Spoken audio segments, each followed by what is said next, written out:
Omwana ono gwe tutagenda kwatuukiriza mannya olw'emyaka okubeera emimpi katumutuume Christine ku lw'obulungi bw'emboozi eno. Ono emyaka wetwogerera kyajjaweze 14 mutuuze ku kyalo Kadungu B ekisangibwa mu Ggombolola y'e Namasagali mu disitulikiti ey'e Kamuli.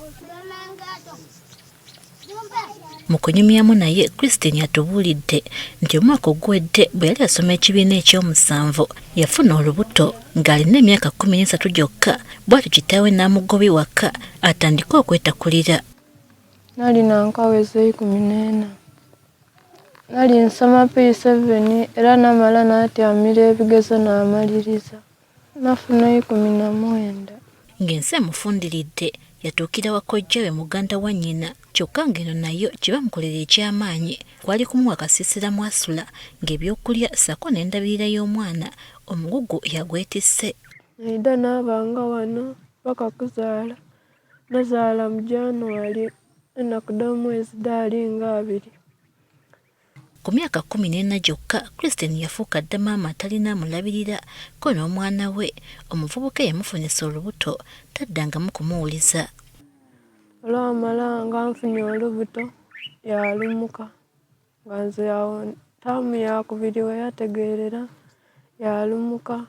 Mukazi wa Toono embeera mwawangaalira tewuumya Nnakabululu ebiseera ebisinga asula njala nga n'ekyokuliisa omwana omuwere awamma kiwamme. Baba wazira mmere era baba wazira nga tusiiba olundi twasiiba twasula nga wazira kyakulya olundi nayoleza engoye nga wazira n'esaabuuni n'okujja mu idwaliro tutambuza bigere ate idwaliro liri wala.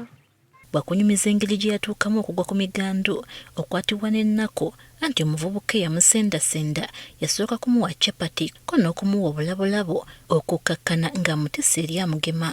Ng'ate ku isomero tusoma boarding aye nga mu wiiki tusoma 3 edindi tuba waka nga batugobye. Kati eyo nga oluisi oba mbanjiire ku maadi yandagaana eyo yansendasenda nga yangulira nga ku capati n'empale oluisi n'ipaadisi. Olw'okukaziwala ng'akyali muto abantu ku kyalo baamufuula mboozi olumu ekimuleetera okwekomomma. Abandi nga bakoba oti olubuto lutoolemu, abandi bakoba ati kajaabonaabona ati ngoli kasomya aye kajaabonaabona nanakuwala ino.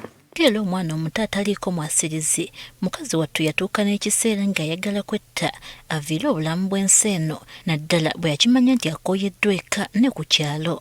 Nawulira nga nyenda bwakunwa butwa napimangako omuguwa obanje netuga emale gafa.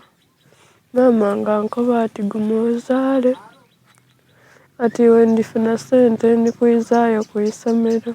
Maama yangumyanga nalinnya nze nfe wabufe netuge bwetuge nveewo. Era ekyo yatuuka yankoba ku ntyanko ndibona nga mu butuufu omuntu aviirewo amala gasinga n'amukoba nti be tikisookeire kwiwe nti aye wabula nti abantu tumala twerabira bwerabire paka era yatuuka yaguma paka mu kiseera kino era mwaganiira awo watyo.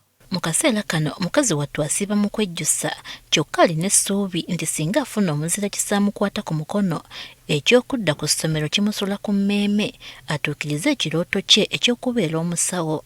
Omwana amulekera daadaawe nairayo ku isomero n'asoma era nyenda nsobola okuba omusawo.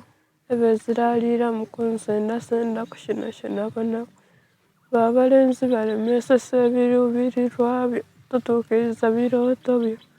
Sylvester Amkon omusawo w'ekyalo Kadungu B atubuulidde nti abaana abafuna embuto mu kaseera kano buli kadde beeyongera kyokka abasinga bamaliriza bali mu bulamu obwennyamiza. Abaana abasinga batera komeno kya musanvu kubanga tibaidi mugaso gwa kusoma. Fe ku kitundu kyaffe kino tuzira ku ino bantu abeeyagaza nti yasoma kuba abonera okwo. Amasomero ate aga sekendule gali wala Namasagali mu college n'essomero erituliraine.